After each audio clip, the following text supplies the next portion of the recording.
Hey, good afternoon. It's Friday, October 21st, and welcome back to Everyday Talk 24/7. This is the fifth installment part of the difference between boyfriends and future husbands. And that's an important distinction for us to make, because we have a lot of folks that think that being in a boyfriend-girlfriend relationship is going to prepare them for marriage. But I think as we look around us and we observe the success of our marriages in the church and in the culture, we're finding out that boyfriend-girlfriend is not a very good model to get married. That's because very radically different things are required. I'm going to focus on the husband, the future husband, as compared to a boyfriend, so we can just see how clear those distinctions are. So this is, like I say, the fifth part of this, and I've got a lot more to go, but I think this is just so important, because as I've worked with couples, both getting ready for marriage and those after marriage, sometimes years after marriage, these are the things that come up. And it would have been so helpful if they could address them before they got married, instead of trying to figure them out after they get married.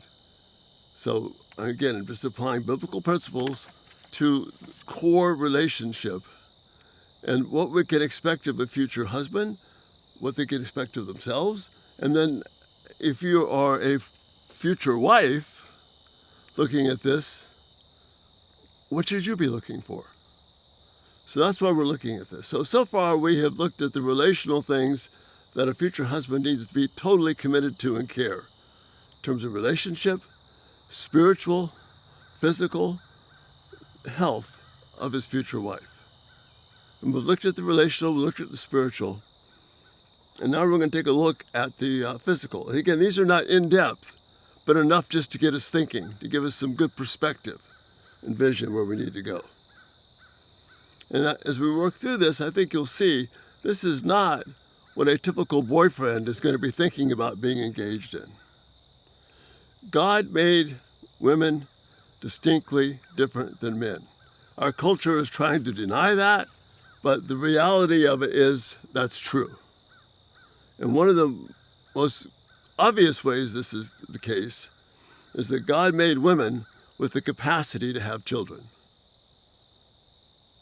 God made women with the capacity to have children.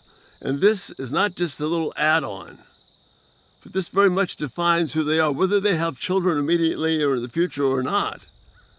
This is how they're designed. It's important to understand that. And this will impact her entire life. So if you're going to be a future husband who's committed to his future wife and building a good marriage, you've got to be aware of how the physical impact of being a woman hits on your wife, how it shapes her and forms her. Because of this childbearing capacity, she will be in a state of change throughout her entire life. It starts with preparing for childbirth, what we call puberty, getting the body ready to have children, the changes that have to take place. And then there is this time of the childbearing years where children come, where there's pregnancy, where there's birth, where there's a nurture of these children, both their physical, their emotional, and relational health. The wife, the woman, the mother is uniquely designed for this. No matter how much people and our informed people in our culture want to say otherwise, this is a unique capacity that women have.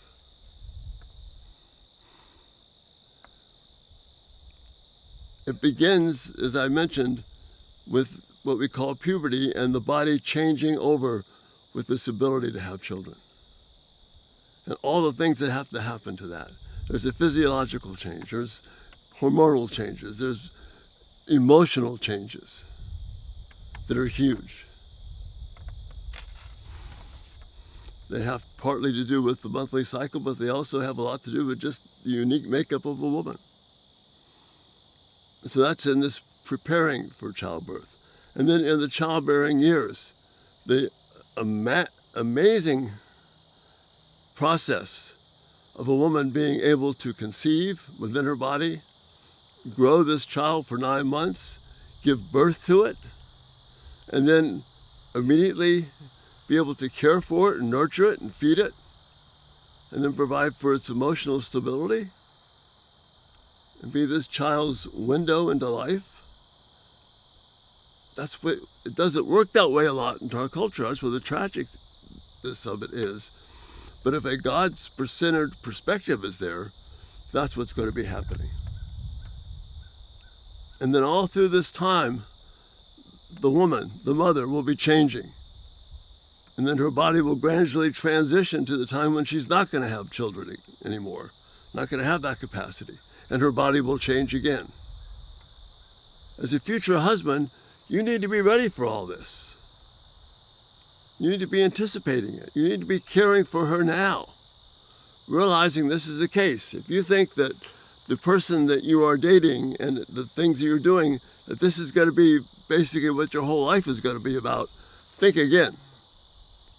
That's not reality. This whole process of being a woman is a lifelong procession of change. Not enough women understand it, and certainly most men are totally clueless. And a future husband is going to be working hard to deal with this. He's going to be in this process of protecting, planning, preparing, and engaging to walk through her with this process. See, at this point, most boyfriends are ready to jump ship because that's not what they're signing on for. They may want their girlfriend to be healthy for the walk next week or the trip they're going to be taking. Boyfriends are not thinking about how's this going to affect my wife throughout her entire life. So future husbands, you've got to be aware. You've got to educate yourself. And then you've got to educate yourself along with your future wife about these things because each woman is different. We can read about it in textbooks, but no woman is textbook. Each woman is unique. That's the challenge. Living with her will be something that's unique just to her and you. Living with her, knowing her, understanding her, caring for her. That's the role that God has called husbands to be. Boyfriends aren't called to this, but husbands and fathers are. Rest is a huge component of her life. It's huge. Physical rest, relational rest, spiritual rest. That's also what a husband has got to be, future husband's got to be looking at. This also ties directly, how well you care for your future wife and your wife ties directly to your relationship with God. In 1 Peter 3, we read that a husband is to understand his wife, live with her according to knowledge, everything about her. He's to understand her so that she feels protected and loved and cared for, that she feels actually known. Not just admired, not just objectified, not just someone who is valuable for the things that she does or the way that she looks or the way that she acts, but valuable for who she is. So 1 Peter 3 is saying, if you don't know your wife this way, God's not going to hear your prayers. So this kind of, I'm just skimming the surface today, this kind of intimate knowledge of understanding your wife and this physical side of her and understanding it well, that's directly tied to God blessing you and honoring you. Yeah, that's what 1 Peter 3 is talking about. If you just want to be a boyfriend, you probably are long gone by now. A future husband is going to look at this and embrace it, cry out to God for help so that he can love his future wife in a way that makes these things happen. That's what's going to bring security in the relationship. That's what's going to bring hope. That means you've got to talk to each other, share the things that are there. You've got to then be trustworthy to the point where your future wife will want to talk to you. And you know her well enough that you can understand these changes that are happening. You can be supportive of her. You can't live them for her, but you can at least take a step to understanding with her help. See how huge this is. Huge distinction.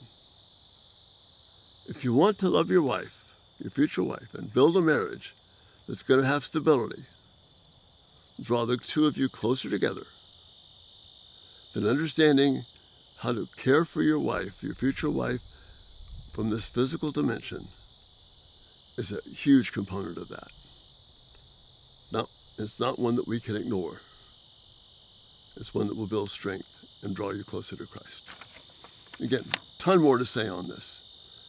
Love your thoughts and feedback, your interaction on this. This is huge because I want this to be about something that's going to bless you, bless future husbands, bless these future wives, and bless your marriages. And that's the thought for this part of future husbands or boyfriends. Again, thanks so much for being here, and Lord willing, we'll see you next time on this. You have a great day. Bye-bye.